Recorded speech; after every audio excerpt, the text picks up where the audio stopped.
Robin Pod is powered by Budget Tyres Auto Centre.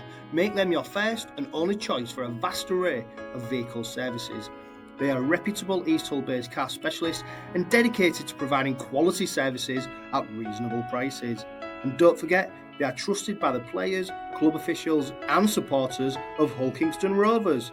Find them at 146 Leeds Road and ask them about the exclusive discount they offer Hull KR Rovers Forever members.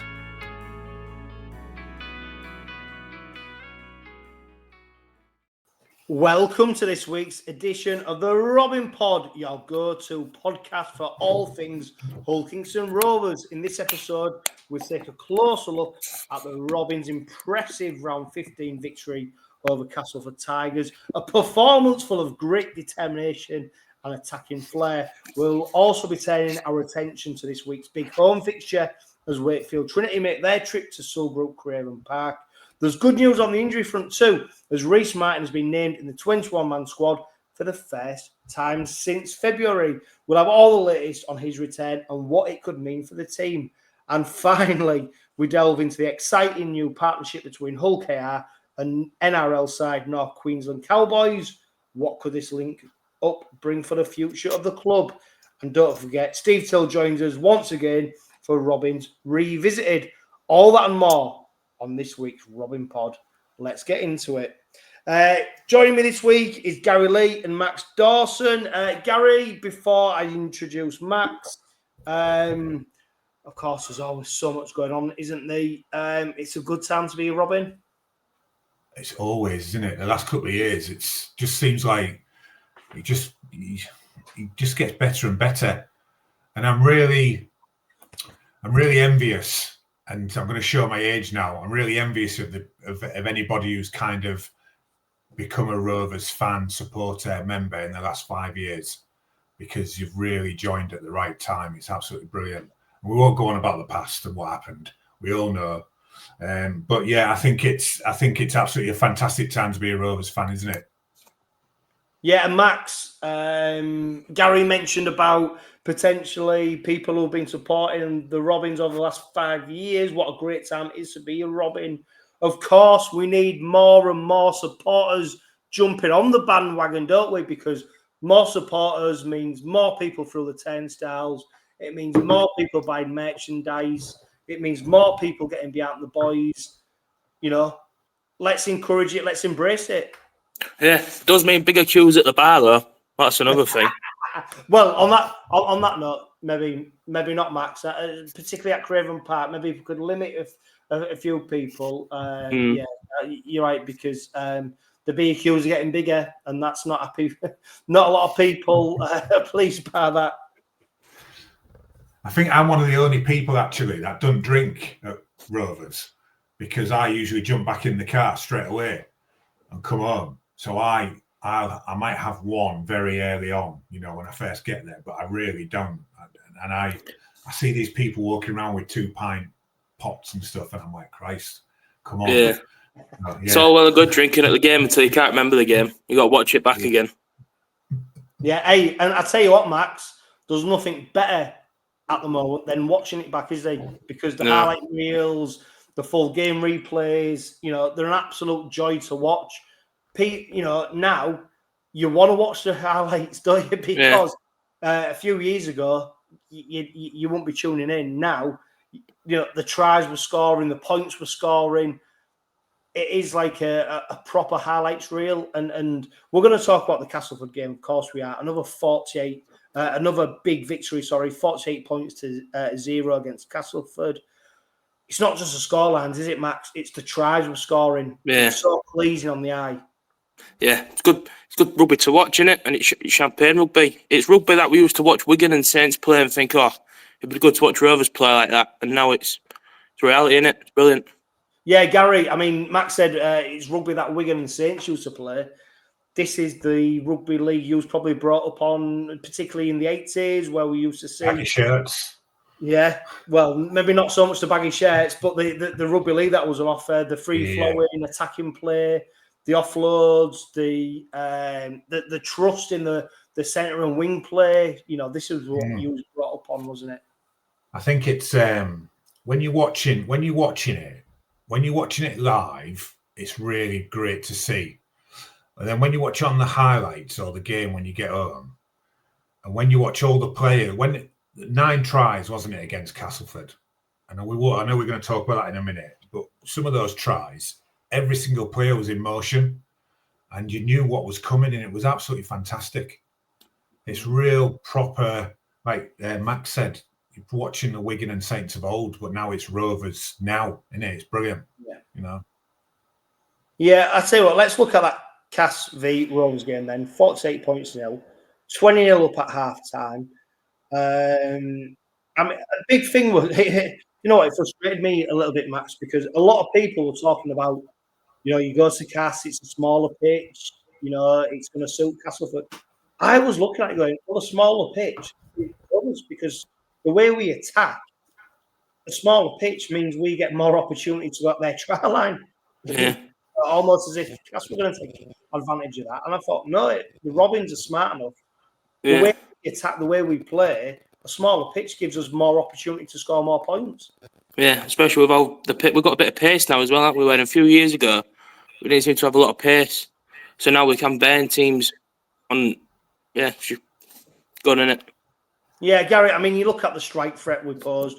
When you look at the lineup, Artamorg, of course, at fullback, Tom Davis, 𝗵𝗂𝗧, Jack Broadbent, another appearance for Noah Booth, Lewis and May in the halves, Sue, Litton at hooker, starting hooker, Dean Hadley then moving into the props, Jai Whitbread, James Batchel, Chella, and then the bench, of course, luckily, Tanganoa, Brown, Leyland. But them strike players out on the edges are so important. You only have to look at the tries we scored, especially in that first half, to see how potent our edge play is, particularly that left with Mikey Lewis controlling. You know, and don't forget as well that there's a left edge that had Noah Booth coming in, he's played a few games for the Robins, but he looks like a player who's just played, you know, like he's been playing for the Robins for the last 2-3 years. Seamless, but I think that's the quality of the side, isn't it? That he's able to slot in and he's got that, it's so effective. He's got that. I've wrote down the tries here. I've wrote down the last 3 because I watched it and I was a bit sad, and I thought I'd write something down this time. So I've wrote down. I tell you what, maybe I need to take some advice off you, Gary, because if that's what you're doing, maybe I need to start following suit. 1, 2, 3, 4. 4 tries there.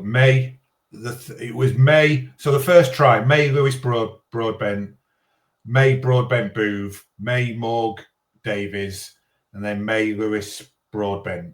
And it's kind of like who's the third pass before the try. Everything's going through May.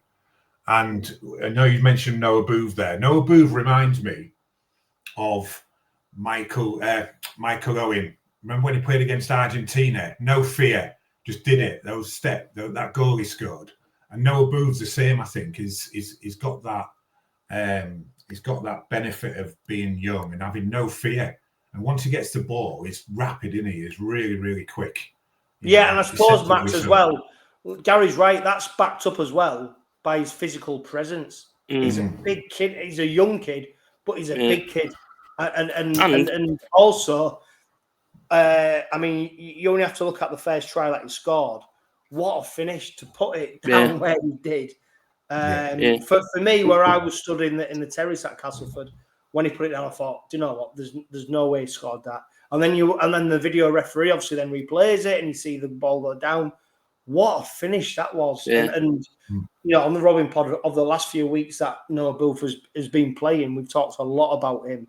And Willie Peters gets asked about him nearly every press conference now about his acceleration to the first team. But he is looking the part, isn't he? Yeah, and it takes bollocks to dive in a corner like that, because once you've dived, there's not more you can do. You've just got to sort of pray like you don't get killed. And the problem we've got now is that we're that good of a team that the young ones that come through, they need to be up there. And Noah's in that team because he's up there. He's a bit raw, but he's still got that, what you need, hasn't he? He's still got the rugby league-ness about him. Yeah, and I think as well, to be fair, Gary, what I like about Willie Peters, like I think we mentioned it on the Robin Pod very early on in the season. about Willie Peters knows his strongest team.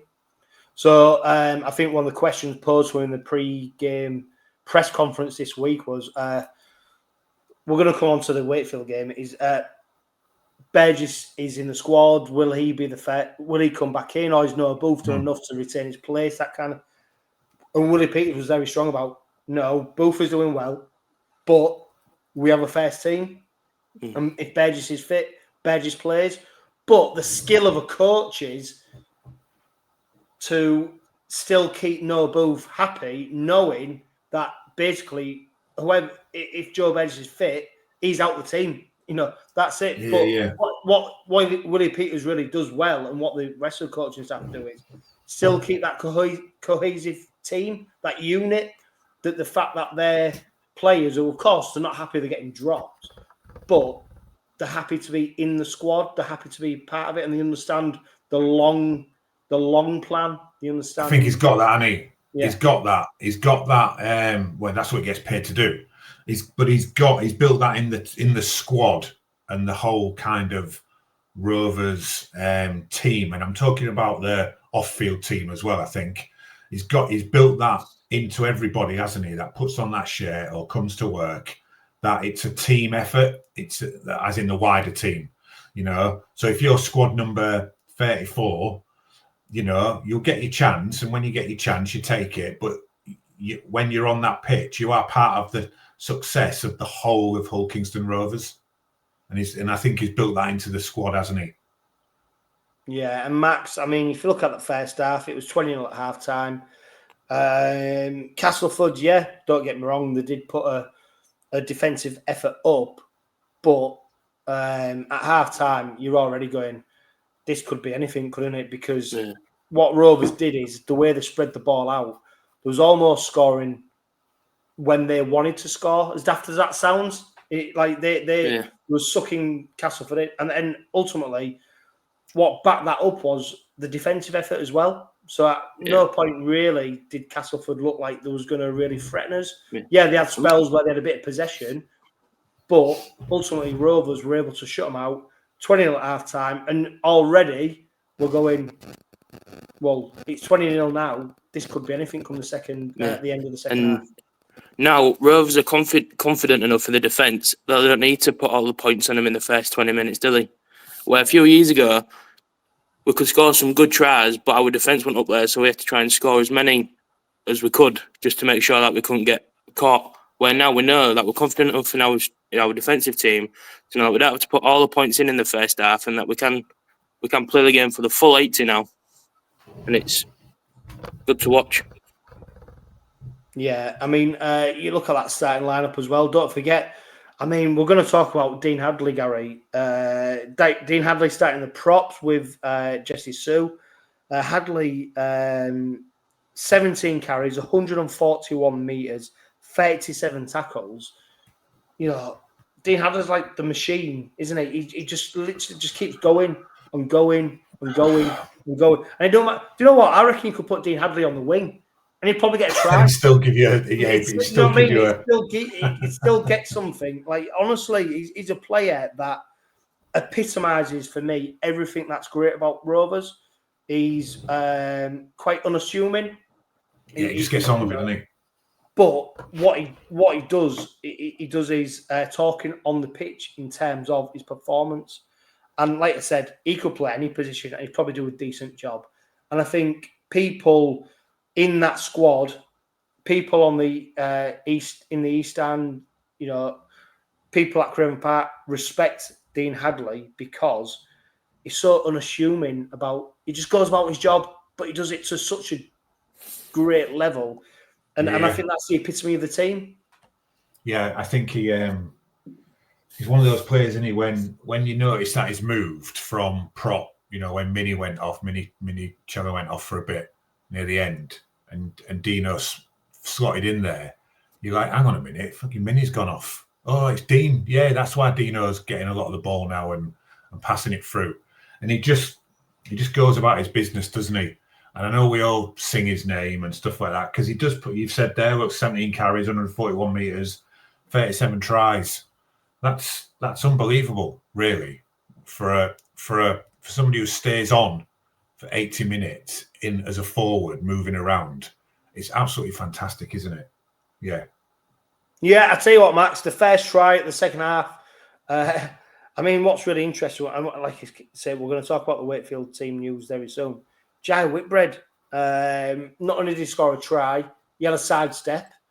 Now, I remember when we signed him from Wakefield as an out-and-out prop, and Willie Peters has transformed him into this second row, who's not only able to do big minutes, he's doing big carries, he's making big meters, and he's doing big tackles as well, 25 tackles.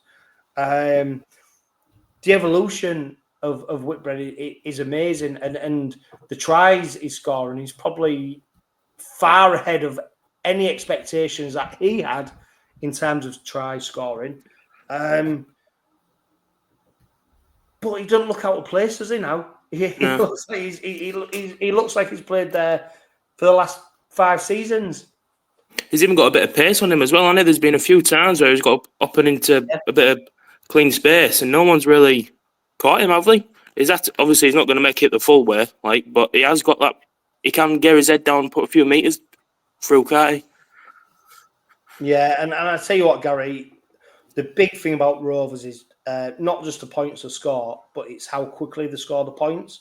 So if you look at the second half, for instance, Noah Booth goes in on the 65th minute, Hicko on the 69th, Davis on the 72nd.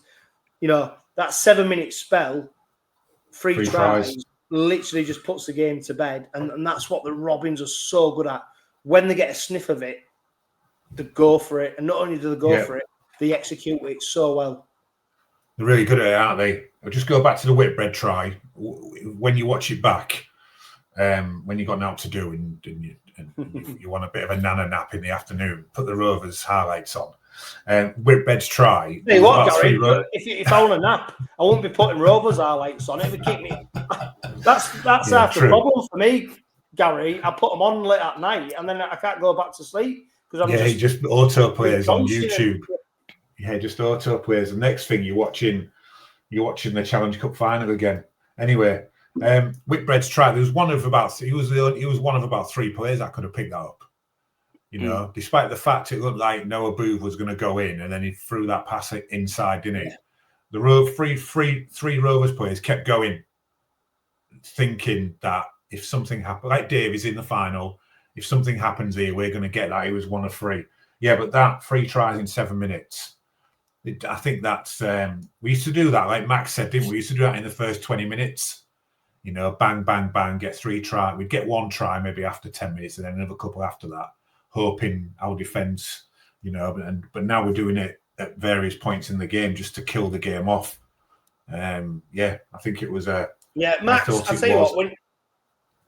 When you look at that game, Max, what was your expectations? Was you expecting a blowout score like 14-0, or did you think it was tougher than what it was? To be honest, I thought it was going to be a bit of a grind, to be fair, because with Cass in recent times, it's not really been an happy hunting ground, really, has it? We've had some.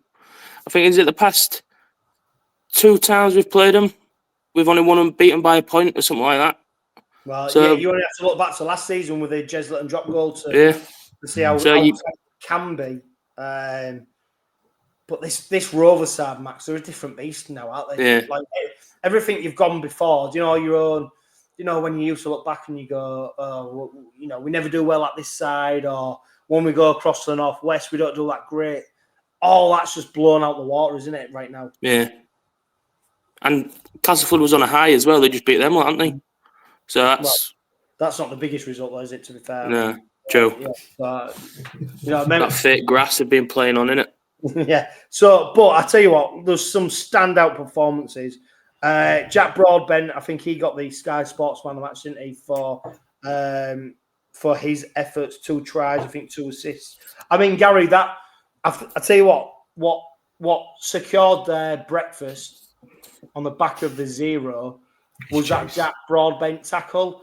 And for me, we talked about, I've just mentioned Dean Hadley epitomises the spirit and everything about Hull Kingston Rovers. Well, for me, that tackle epitomised everything about the desire of the Robins, the willingness to defend, the never give up, to keep going. It's a great lesson for. I was lucky enough to be there with my son, who's 9, who plays rugby league. I said to him, that is why you never give up, because you never know when you just might disrupt. You just might get up there, yeah. Get up there, just make the difference. If you don't, do you know what? At least you tried. I tell you what, though, the more you try, the more you will stop it. And that Jack Broadbent, Cine,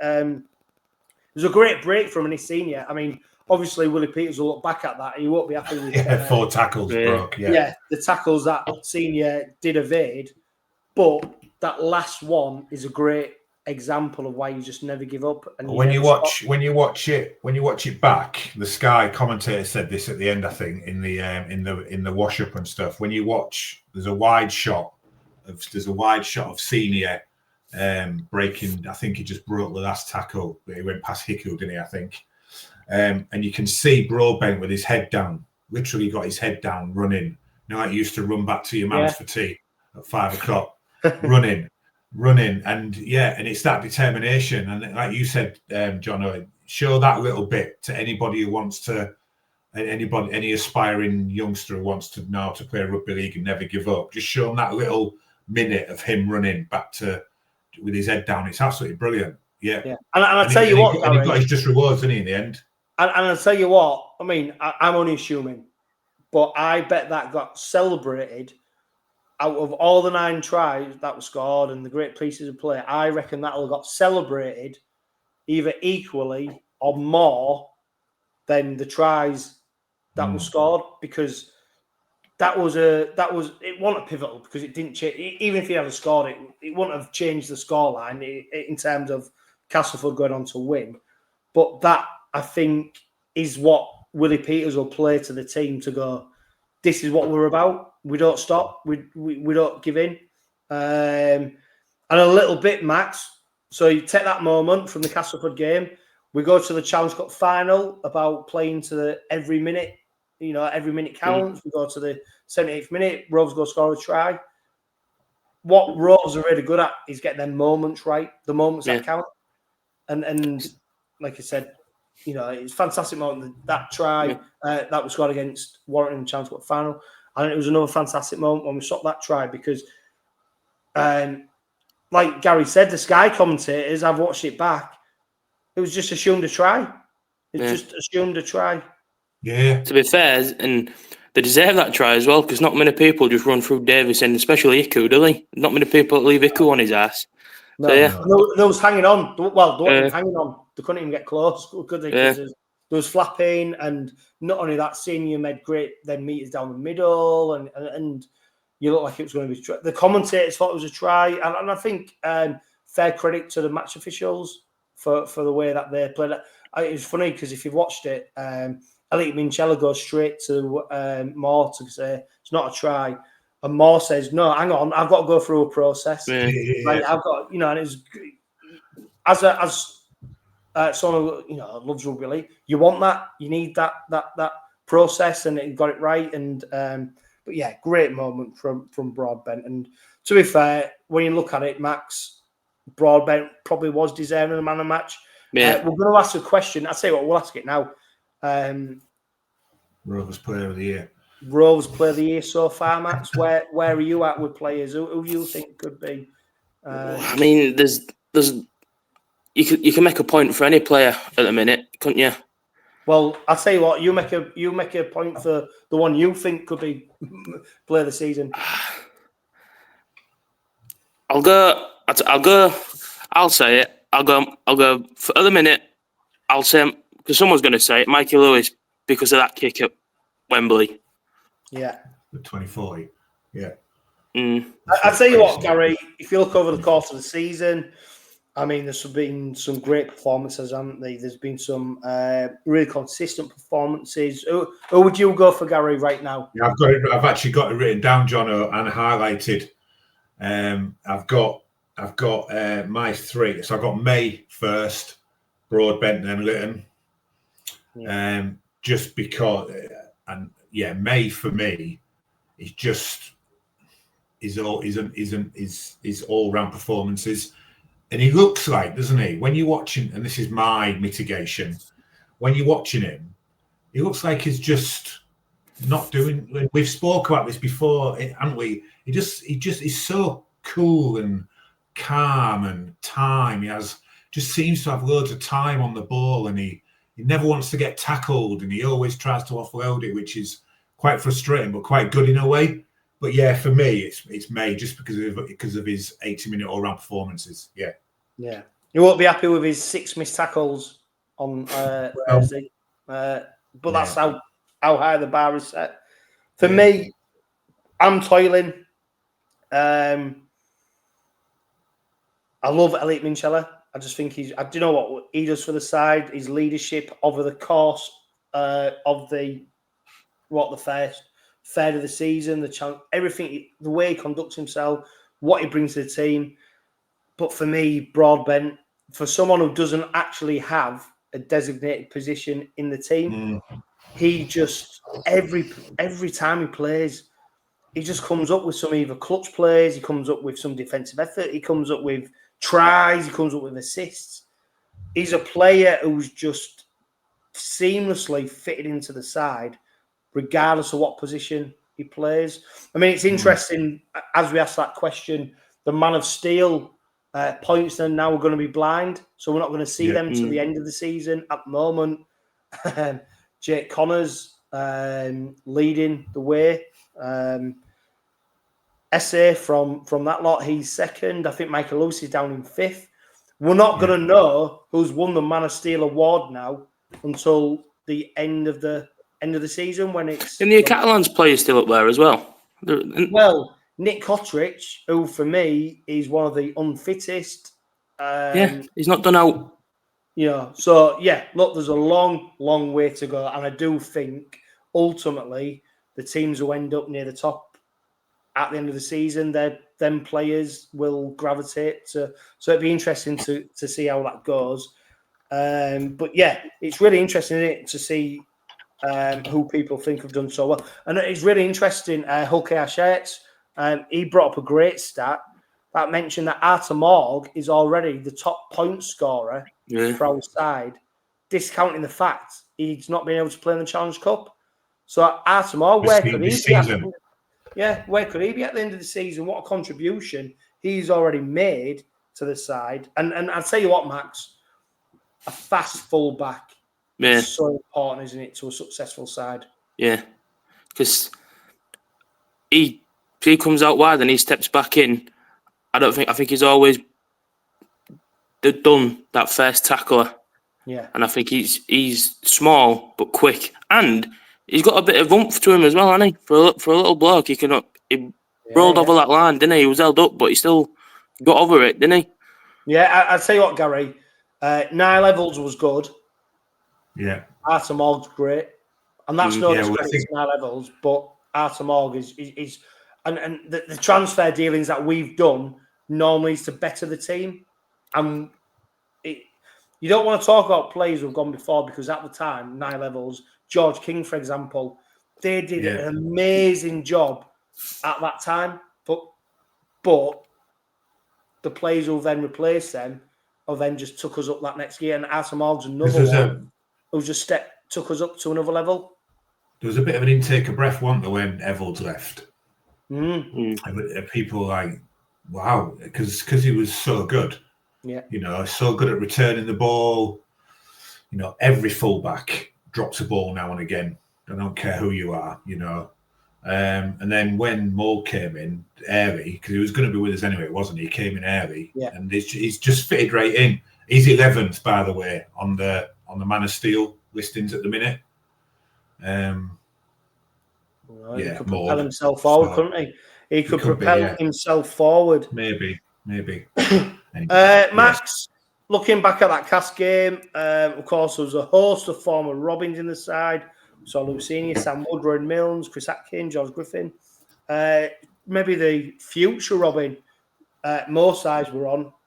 In Tom Amon, 27 tackles, 10 carries, 84 metres, average gain of 8 metres.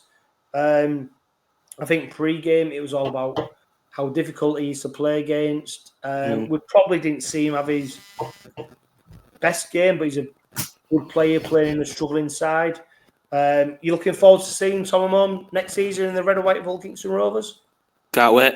Him and 𝗬𝗂𝗧, there's going to be some starting props. I mean, when you play in a team, when a team like Rovers plays a team like Cass, and no offence, but when they get dominated like that, especially, it's hard to pick out anyone unless they do something really good, like senior. That you're always going to spot that. But when it's the effort areas and things, you don't see him, do you, when you're getting dominated like that? So, but yeah, he'll come in and he'll do a job for Rovers, because I think Tom Amon, he could do any team in Super League would want Tom Amon, I think, and I think Lee would be a bit gutted that he didn't go back to them. Yeah, but, I think they mucked up there, didn't they? I think they mucked up on letting him go. And Gary, I tell you what, final word on the Cass game. We mentioned Tom Davies, 24 carries, 245 metres. Most people probably, unless they've looked at the stats, won't realise that 𝗀𝗂𝗡𝗂𝗧 was second in the metre rankings with 195 metres from a second rower from 18 carries, which is incredible, really, isn't it? So when and he came on a sub as well. He was sub. He's a sub. Exactly. He started on the interchange bench, so he's not only did he not start, he was on the bench, and he played on a inverted commas smaller pitch. And for a second rower to make that many meters, absolutely fantastic. And he's another one where you could go, not necessarily play this season, but someone who's so integral to the side. He'll be one that when he don't play, you really do miss him. Mm-hmm. Yeah, I think personally, this is why I'm not a rugby league coach in the Super League. I don't think he gets. Well, this is the only reason, Gary. Is this the only reason? The only reason. It's the only reason. Yes. I don't think he gets enough minutes personally, but Willie knows best.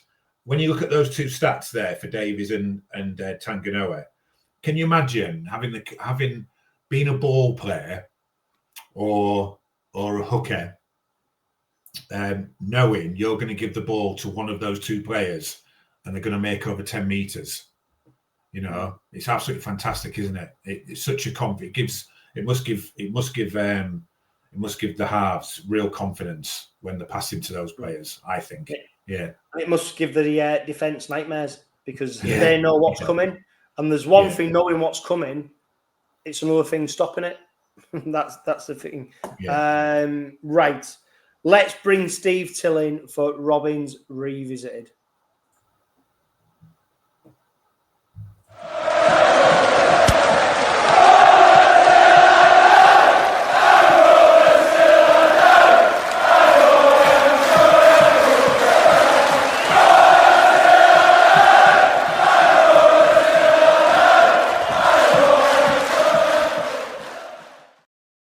Steve, thank you so much for waiting patiently. It's like a doctor's waiting room trying to get on this show.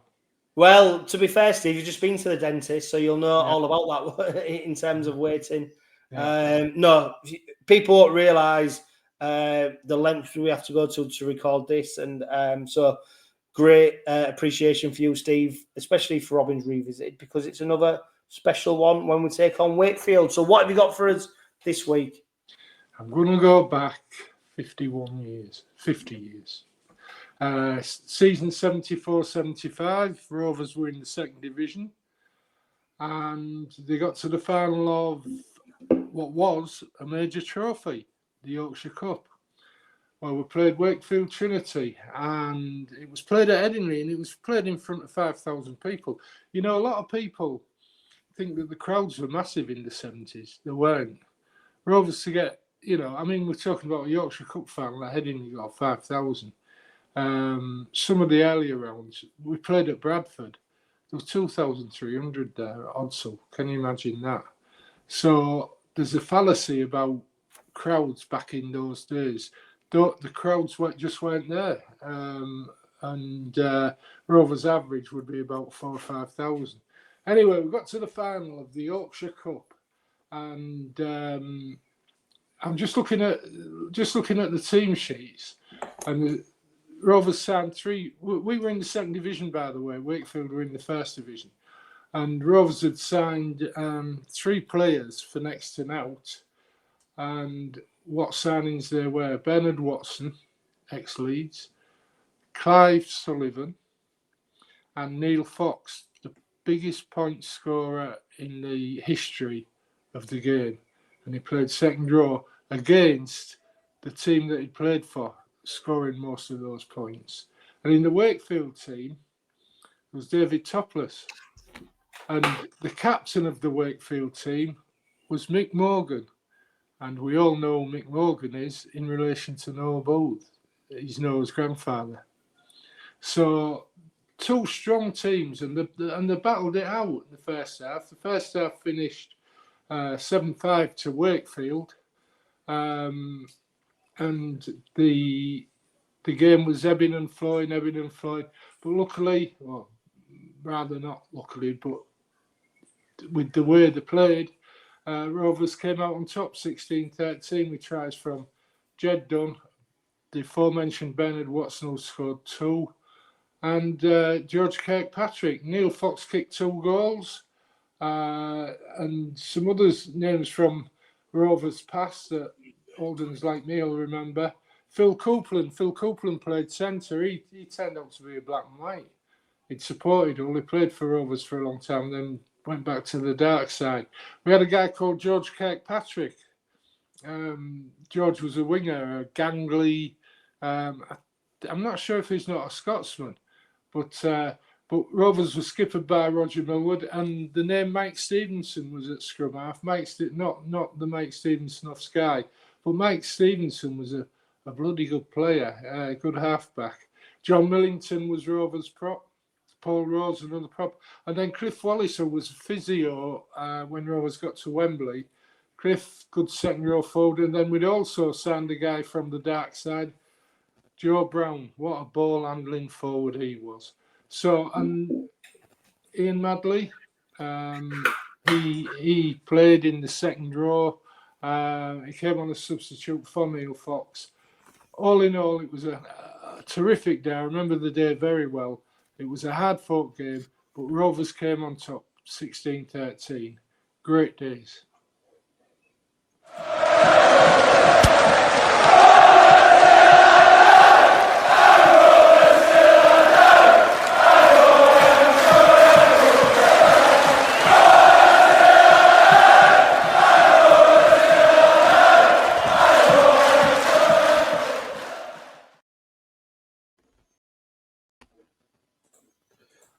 As always, great memories from Steve Till. Now, Steve is a great friend of somebody who's very familiar with a lot of people who listen to the Robin Pod.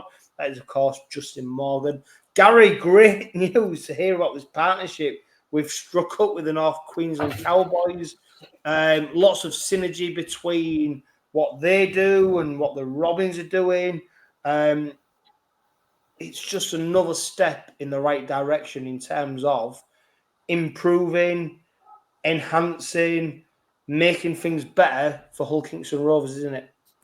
Yeah, I think it is. I've wrote down here, what does it actually mean, right? Because I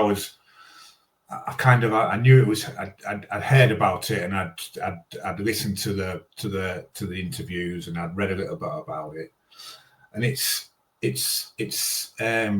it's a really good partnership that's not really player focused.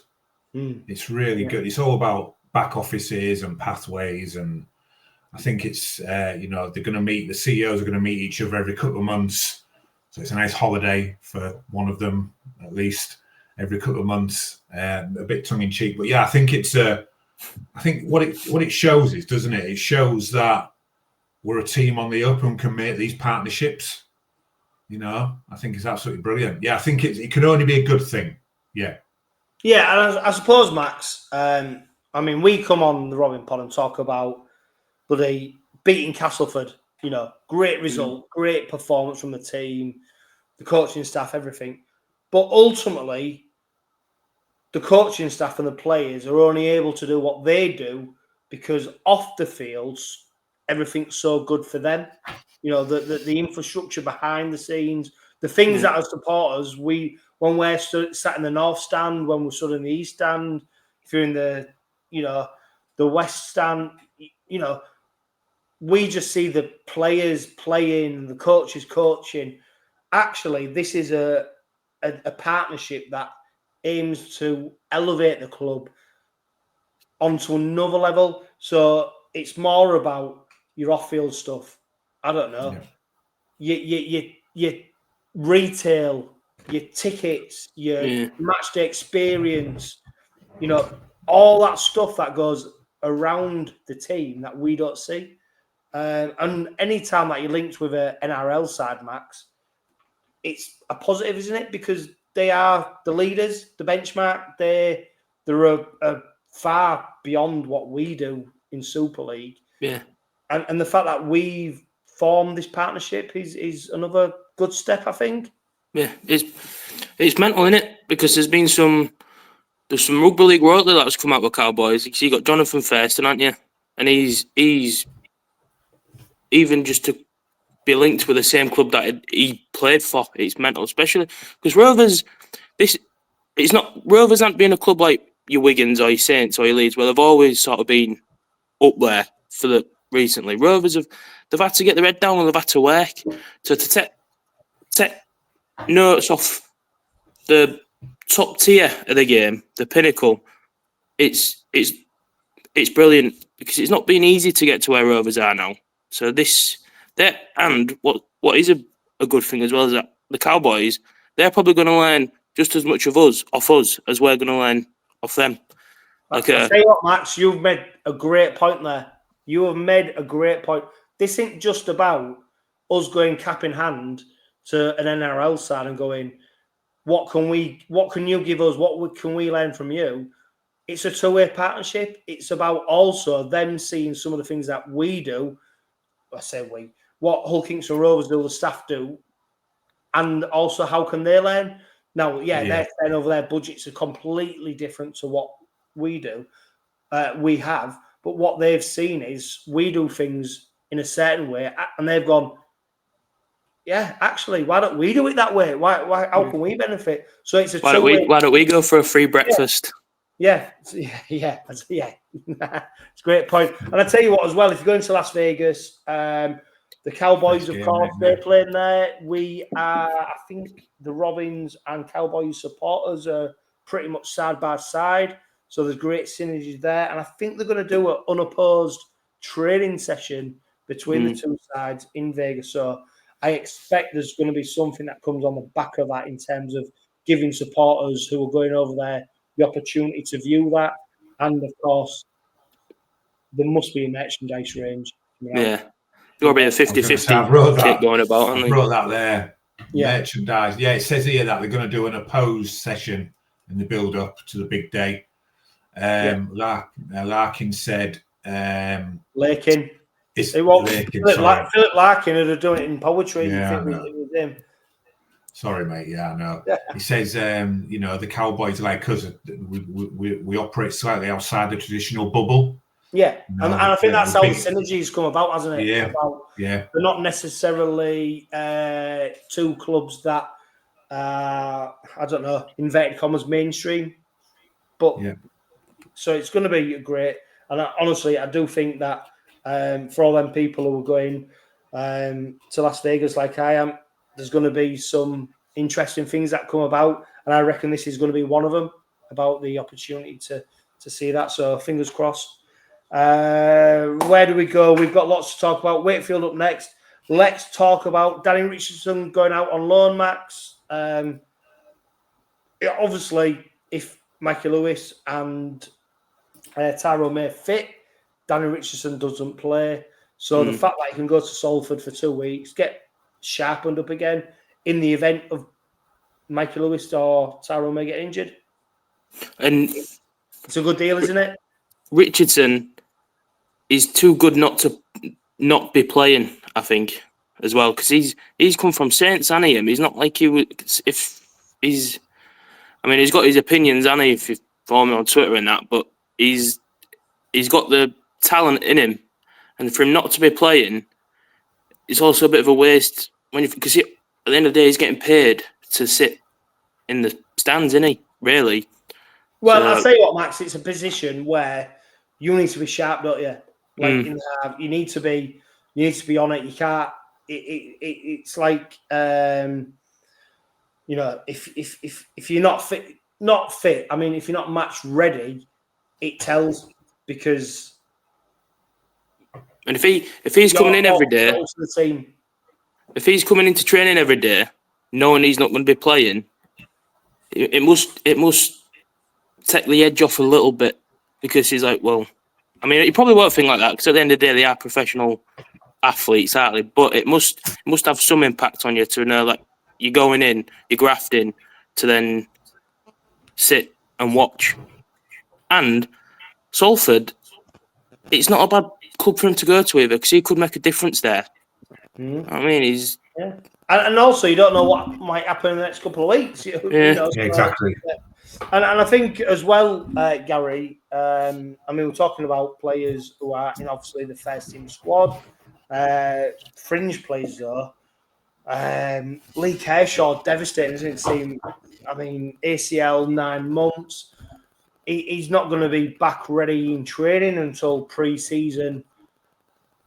Next season for 2026. Of course, he's not a player who's featured that regularly for the Robins, and I think we signed him as a backup player. But any player who suffers such a devastating injury, it's hard for them to take. And you don't know where this one goes, because I think he's the funny thing is, Gary, like a lot of the players, very popular around the camp, and I think Lee Kershaw one. But nobody wants to see a player get an injury like that. Yeah, I think nobody wants to see any player getting injured, unless you're an opposing fan and it's 𝗫𝗂𝗧𝗏 𝗧𝗏, which is we can talk about that all day, can't we? Yeah, I think his season's done now, isn't it? And like you say, he's going to be back pre-season, but I think he's just one of those players, isn't he, in the background, popular. But he's ready. I think he'll be ready next year to make his start. I think he's just a bit of a knockback in it, and he's not one of those players who's front and centre every week. But it's just not a nice injury to have. And knowing you're going to be on the sidelines for 9 months I think you just got to get on with it, haven't you? Yeah. I'll tell you what. Before we talk about the squad news ahead of Wakefield at home on Friday. Max, the Wakefield victory over Wigan certainly worked in the Robins' favour, didn't it? Because in my head, I was just thinking of all Rovers need to do is have a scenario where we play them in August, we can afford to lose. And if we lose, we're still top of the table. Well, that Wakefield victory certainly plays into that, in terms of the way that the Robins are playing right now. And it was unforeseen, wasn't it? Many people didn't expect it. Yeah. And to be fair to Wakefield, they deserved to win as well, didn't they? And I think Wigan as well, there was very lucky to beat Huddersfield. I mean, Huddersfield let that game go, but... Oh, mate, that was devastating, wasn't it? I mean, was it literally the last... Literally, on the last second of the game. Like, I mean, that's sport. We can't moan because we beat Warrington in the Challenge Cup final. But that was That was gutting, that, wasn't it? It was like watching Rovers lose, wasn't it? Well, we've been there before, haven't we? We've been there. Yeah. I'll tell you what, though, that Wakefield victory, although many people might not have seen it coming, it was welcomed, wasn't it, with open arms. Yeah. It's one of those games you were watching, weren't you? And you're like, come on, don't fade now. Please don't fade for the last 20 minutes or whatever. And it was absolutely brilliant to watch. Yeah, and it's very similar, Gary, to the performance that Wakefield put in against Rovers back at the, right at the start of the season. Game 2. Really, Rovers were hanging on for the victory come the end of it. I think it was Ollie Pratt, wasn't it, who came in with a try, and the Robins were hanging on. So it was a great victory for them. Let's go into the Wakefield games. So 7th in the league, Gary. They've won 8. They've lost 7. Yeah. They're probably doing a lot better than most people would have expected at this stage of the season. I actually think they're probably better than where they actually are in the league when you look at some of the teams who are in front of them. What was interesting about Wigan, I was going to say, Gary, what was really interesting about the victory over Wigan, though, was the fact that Mike McMeekin wasn't playing. Now, for me, he's been one of the standout players for them this season. The way he's led the line has been absolutely phenomenal. For a player of his age as well, he's been phenomenal. I'm delighted to see him not in the squad against us. I don't mean that disrespectfully in terms of course, I don't want, but what I mean is because of what he's done for Wakefield, he definitely, for me, weakens that side. But despite that, they still got that victory over Wigan, didn't they? So it's this Wakefield side who are buoyed by a good number of wins on the trot, on the back of beating Wigan. I don't know. Are we sometimes guilty, Gary, of building up the opposition because we know what's gone before? When actually, I think that's just, I don't know. Is that a fear? It's really weird, isn't it? I'm just looking at the league table here, and I can see they're 7th, but they're the 4th best point scoring side in the league. Although we're 160 odd ahead of them, points scored so far. I think I'm a glass half full person, right? So I think we'll do the business on them. I really, really do. I don't think we've got anything to fear. However, I think generally, as a Rovers supporter, you've always got that little bit of doubt in your mind, haven't you? And we always think, what if? But I don't. I think we'll be. I think we'll be. And I get laughed at quite a lot on Facebook and stuff like that because I'm not on Twitter, Max. It's a bit too shouty for me. So I said Catalans 42-0 will win, and everybody was like, no, they'll come back. They've been on a training camp, and you couldn't tell, could you? Really, you couldn't really tell. I think Wakefield. I think that was probably their. Now, I think for me, that was probably their pinnacle. Beating Wigan, I think we'll, and this is going to come back to haunt me now, isn't it? And it's going to get played over and over again. I think we'll do the business on them at home. I think we'll show them what a proper rugby league team is. Well, to be fair, Max, I mean, when you look at the stats, I mean, we've played 20 games. That includes Challenge Cup fixtures. So we've played every game that we can possibly play in this season. 13 of them games, we've scored 30 plus points. So we're not in a sphere of going, oh, maybe we might. At the moment, like Gary's quite right to be confident in it because not only are we winning, we're winning by scoring lots of points. And it's uncharted territory for a lot of Rovers supporters because it's been a long, long time where we've been in this position. But actually, we are in this position because of 𝗀𝗧𝗐𝗏𝗏 and the players. We've backed it up in terms of previous performances. So for me, I look at Wakefield. Yeah, they've been doing great. They haven't been doing that great, though, because they've won 8 and lost 7. So, and maybe Wigan, maybe Wigan aren't that great. Well, it's weird, isn't it? Because when you look at Wakefield, there's a lot of similarities between us as a club and them as a club. They've been down there, they've got relegated, and they've come back stronger. And the players that they've got, they're not big, they're not superstars, but they put the graft in and they do the job and they do it well. And a lot of the players there, they've got that, I don't know what his name is, he's got that daft haircut, and he looks like he's put his head in an hairdryer. But he's brilliant, him. And he's come from, did he come from somewhere in the Queensland Cup or something like that? New South Wales Cup, but he played a few games. I think he played a few NRL, and then he's come through from there.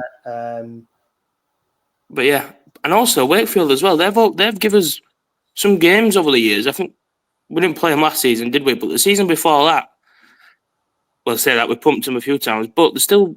I think when we played them Was it our place? They still give us a game, didn't they? What was it? Yeah. 22 something, I think. Well, I say what, Gary. Every time Rovers have gone into a game where someone's gone, oh, this might be a tricky one.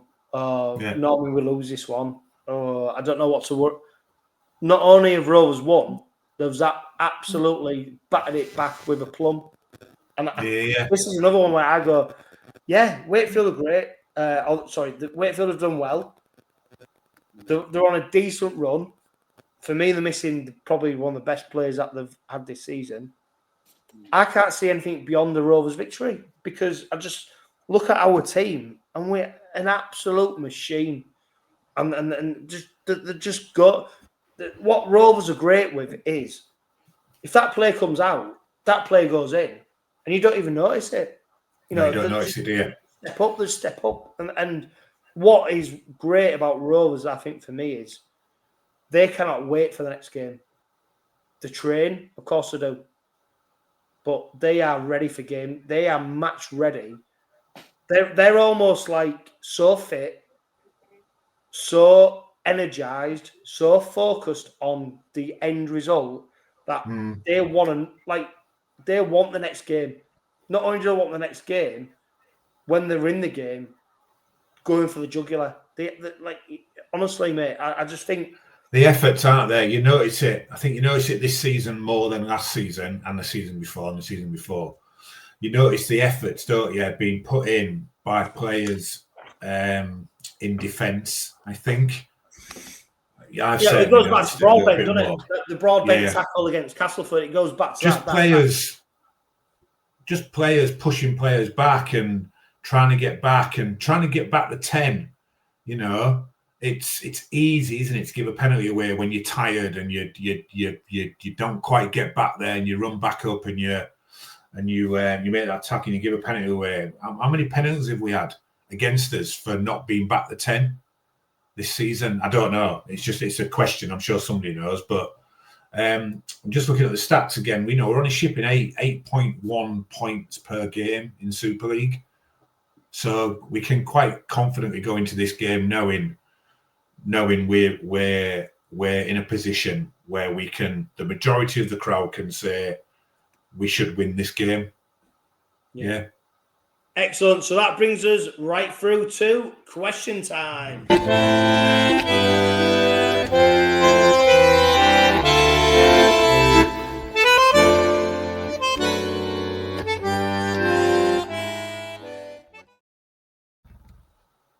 Max, I tell you what, Jules on Instagram, she said, do you think the May brothers might all end up playing for Rovers now? Tyrone is staying for 2 years. Obviously, the big talk was about the May brothers all playing together. The natural expectation was that would be in the NRL, wouldn't it? Because Terrell for playing for West. Of course, latterly, Taylor's gone there on trial. I don't think he signed a contract yet, but he is on trial there. Everybody expected then Tyrone May to go, but he signed a 2-year deal. Actually, are we in a position, which probably goes a bit beyond this question, Max, but actually, do you think we've got the pulling power now to bring in them players to go, actually, yeah, the NRL's great. You want to come and play here?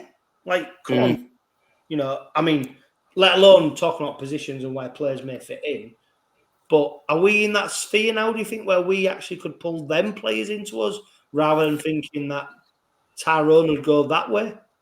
I think now, when a player's in the NRL and they're looking to come to a Super League club, I think, like I say, it was always your Saints or your Wiggins or your Leeds that used to get the big names, didn't they? Well, I think we do have the pulling power because now we've won the Challenge Cup, haven't we? So now the next thing that we can win is the grand final. I think that's a big thing because everyone wants to be in that team that wins it for the first time. And I think that was a big thing with maybe keeping Tyrone is that, I mean, you'd want to sign him, wouldn't you? Because that'd be it. But then I think, on the other hand, do you need him? Well, I think I say you, Max. Don't forget as well, Max. Right? There's a reason Nathan Cleary was on a plane over to England for the grand final, and he was rocking up with a Rovers shirt on. yeah, I tell you what, there's a player who made that, Tyrone May. So Yeah. he's in the ear of some of the best players who are playing rugby league right now. So that goes. So, and for him, do you know what surprised me, Gary, about Tyrone May? It wasn't the fact it was a 1-year deal; it was a 2-year deal, and it was kept quiet until the announcement. Yeah. So for the 2, it was a 2 years that made my ears up, because I thought, it was just on a year-to-year contract, and see, the 2 years is a firm commitment to the Robins. Yeah. This is what I think. I think players want to play for winning teams. Yeah. Players want to play for teams where they know they're going to fit in and be winners. I reckon when we win the League Leaders' Shield and probably the grand final, that's when the decision will be made by whoever. I think then that we'll see a lot of movement, and then there's no, to answer the question, yes, potentially, and I don't see no reason why that can't be a possibility. Yeah, it's shifted, hasn't it? Right, let's go to Facebook. Question time. Pat O'Connor, he says, I know every player needs game time, but are we worried about Doro going out on loan? Such a good player and brings a spark and excitement. Just following on from that, Max, Willie Peters, I think he was asked a question in the pre-game press conference this week. Yeah, I think he was asked specifically about Doro, about if someone came in from on loan. I think Peters batted it back by saying, well, every player is in the conversation in terms of going out on loan. If it's the right deal for that player at that time, then there's a deal to be had. What surprised me, Max, is actually I didn't think Doro would get as much game time as he's had already. I thought he'd be more of a fringe player, and actually through injuries probably, but his progression to the first team has probably been accelerated a bit more. Yeah, I think the problem with Doro is when he played for us that first time, was it Saints, wasn't it? His first game was against Saints. He did that one steaming run, didn't he? But then it came up, was it four knock-ons or something like that, which is fair enough. 3 knock-ons, it was free, yeah. Is it free? 3 knock-ons, yeah. And at the minute, that could lead to us, errors like that for us, that could mean a lot. If we slip up a game, that's us out back in the race with Wigan, innit? And I think if he does go out on loan, I don't see how it can hurt him. I don't see how it can affect us, because if he goes out and he gets injured, it's no difference for him playing for us and getting injured. So in sport, you're always going to have that risk of injury, aren't you? So I think at the end of the day, Gary, I think Willie Peters is very firm on the fact that he just wants players playing. Obviously, the reserve grade comp isn't to the level that most Super League clubs want, or so the fact that if Doro, for example, could go to, I don't know, Salford for 2 or 3 weeks and play games when he's most likely not to feature for the Robins, it's another deal like the Dan Richardson one where you go, well, surely that benefits the player, both clubs. It's a bit of a no-brainer. Just confirm to me, has he? Because I've probably missed some news. Has he gone on loan somewhere? Has he? No. The question was about potentially him going out, and if he did, would that weaken us? And all right, yeah. Okay. But ultimately, if he's not going to be in the first team, he needs just to be playing somewhere. And if he can play, for example, Super League. It's that risk. It's that risk versus reward, isn't it? I think if he goes somewhere on loan for 2 weeks, that means potentially he's back for the 𝗀𝗏𝗄𝗏𝗀 away game, fit and strong and having had game time. But the risk is he gets injured. So you need to, but it's a bit, that I think when players go on loan, Willie Peters is probably looking 2 or 3 games ahead. Yeah, I mean, next question, Ian Dixon. Thanks for sending it in, Ian, on Facebook. He says, with the club signing more out-of-town youngsters I'm guessing no Booth. Eric Dorrow probably falls into that category. Do you see the likes of Gorman, Tennyson, Barley, etc.? Where do you see them, when it comes to contract renewals? Watching the reserves against that lot the other weekend, some of their youngsters were head and shoulders above some of our future stars. I mean, it's a load of... There's lots of questions within a question there. I suppose, Gary, when you look at... There is a big question mark still, isn't there, about the academy and the desire to put young kids who are coming through at 14, 15, 16, 17, 18, the pathway for them to get into the first team seems to be stunted a little bit. Yeah. I suppose the point with that is you only get in if you're good enough. And, yeah, it's a real tough one, isn't it? It's tough. And we all, I keep saying this, don't I? And me and Steve are probably old enough to remember. Well, we are. We used to have Colts and A teams when there was supposedly less money around in the game. So I think yes, the potential is for players that aren't the reserve team competition in Super League isn't where it should be, is it, at the moment? So those homegrown players aren't being fed through as well as they could be or should be, So yes, I think to answer the question, yes, I think there is probably some risk of us not having as many homegrown players in the next 3 or 4 seasons as we should or could have. Yeah, and I suppose I want to temper that because Ian's right about what he's saying, but it's not that they're not good enough. It's just they're not able to fit into the side when the players above them are such a high level, and for them players who are maybe not featuring who've come through the academy, it's not because they've had bad coaching, it's not because the experience is bad. It's just I tell you what, it's a dog eat dog world. It's like and if you're a first team coach, you've got to put your best team out, regardless. Like the conversation, Max, we had earlier. The squad news is, of course, that Burgess is back in for the squad for Wakefield. Martin. But a lot of people go, no, we're both. Well, he should carry on playing. And Willie Peters has been quite firm about, no, if Joe Burgess is in the side, he's playing. I think what it comes down to is, would you rather have a team full of academy players that have come through from East Hull, living Hull, or win a Challenge Cup? Yeah. You know what I mean? It's one of them, innit? Yeah. You're right. You're right. I tell you what, Max, with KR pairing up, this is Bazza. I'm sure he's stuck in his lorry right now while he's listening to that. Whenever I see his name, I just think of him in his truck. That's his Rolls Royce. Yeah, he calls it a truck. It's more like a Rolls Royce. Anyway, with KR pairing up with the Cowboys, do you think it would be a good idea for us to go out to Australia and do a pre-season next year?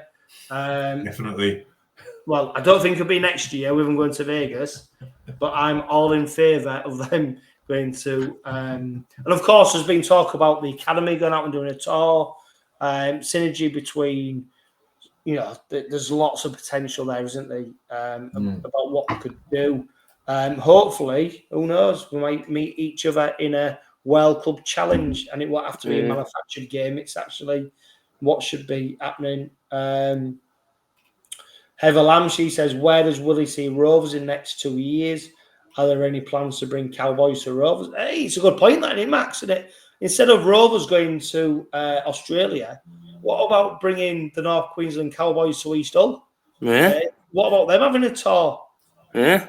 Be good to see them in the Punch Pub, wouldn't it? It would be absolutely fantastic. Yeah, so there's it goes 2 ways. Leon Collins, he says, with the rumours of Dazan wanting the rights to rugby league, both the NRL and Super League, would you be happy to see Dazan take over rugby league broadcasting, or would you like it to stay with traditional broadcasters like Sky?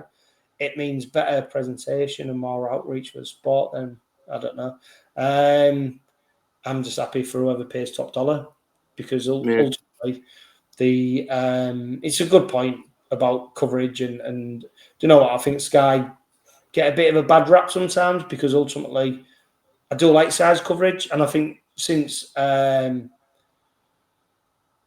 since they've changed the presenters and stuff like that, I do think it's got a lot better. It's a bit more analytical. It's a bit sometimes more... with Sky though, it's the little things that I do that are annoying. I think, like, when you're watching it, they'll go to a coach sometimes, and you think, well, I love Willie Peters, but I don't just want to stare at him for 2 seconds when we've just made a break. Or when they show replay, aren't you, where they literally pan to Sam Burgess every time. Yeah, he was still on the touchline, and he's just with his iPod earphones in, yeah. And he's just stood there, isn't he? It's not like Danny Maguire where he's kicking up a bit of a fuss in his coaching box. And it's another thing. Sometimes they'll show a replay, and they've got the full screens of the replay, and in the corner they've got a little box of the live game going on.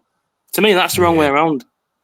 The biggest point for me is we need a broadcaster who's going to invest more money than what's currently being invested, because ultimately the game's lacking serious investment. And as much as you might bring IMG in, you might change the who's running the game, until there's that big pot of money, nothing's changing. Nothing serious is changing. You need that big pot of money. So and that's at the really top. That's at the really top, isn't it? And when you come down the pyramid of how that trickles down, for me, I'm a bit like Max with this, watching on the telly. The cameras just need to be a bit of a better quality, because for the replays? The replays are absolutely, you can't tell anything. I sound like a right whinging old fucker, don't I? But yeah, it does my head in.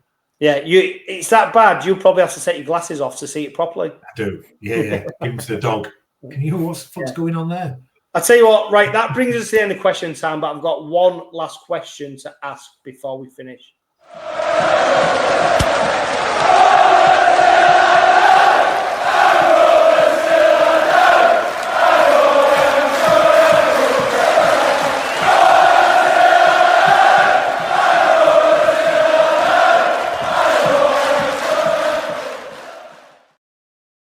Gary, I'll start with you. How good is it to see Rhyse Matin back in the squad for Friday's game against Wakefield?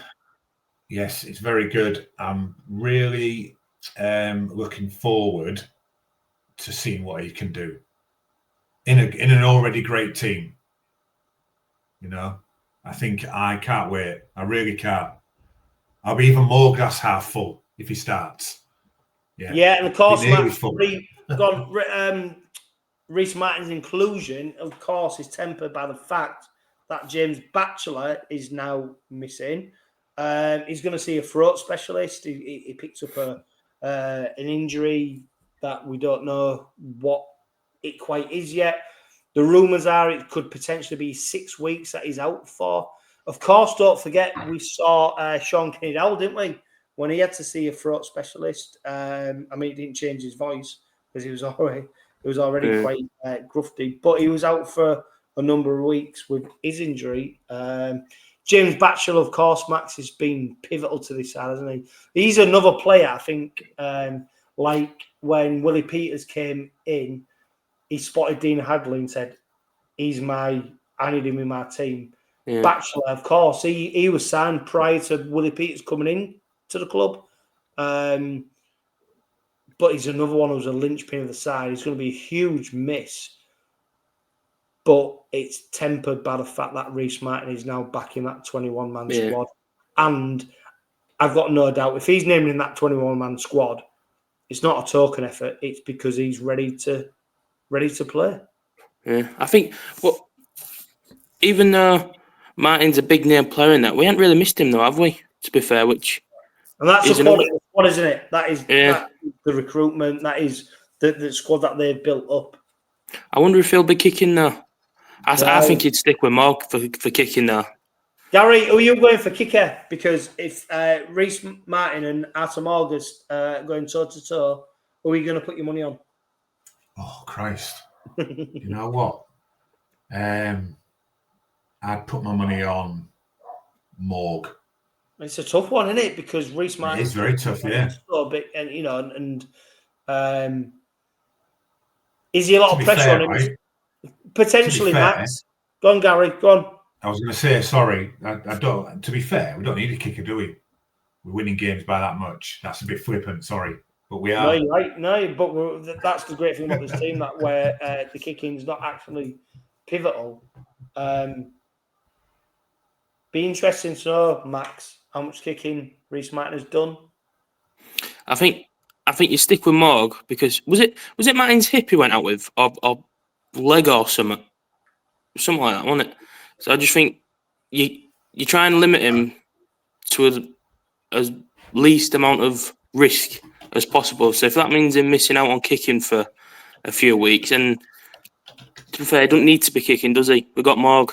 So it's a good point, because I remember when Martin got injured and he pulled up, didn't he, after the kick? Quadricep it was. Yeah, so I just think maybe stick with Morg, but you've got a great backup, haven't you? You've got fancy. Hey, we'll see on Friday night, won't we, at Craven Park when we take on Wakefield Trinity. It's going to be another intriguing counter.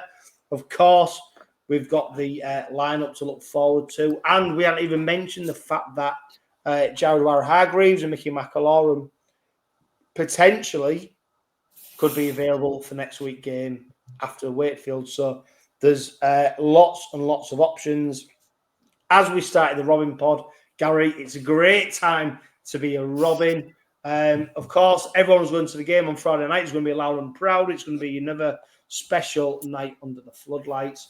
Gary, Max, I tell you what, fantastic contribution. Huge thanks to Steve Till for Robins Revisited. But for now, live, love, laugh and be happy.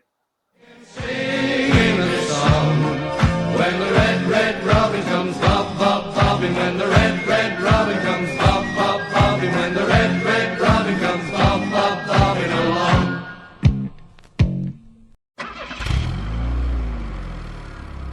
The Robin Pod is powered by Budget Tyres Auto Centre. Make them your first and only choice for a vast array of vehicle services.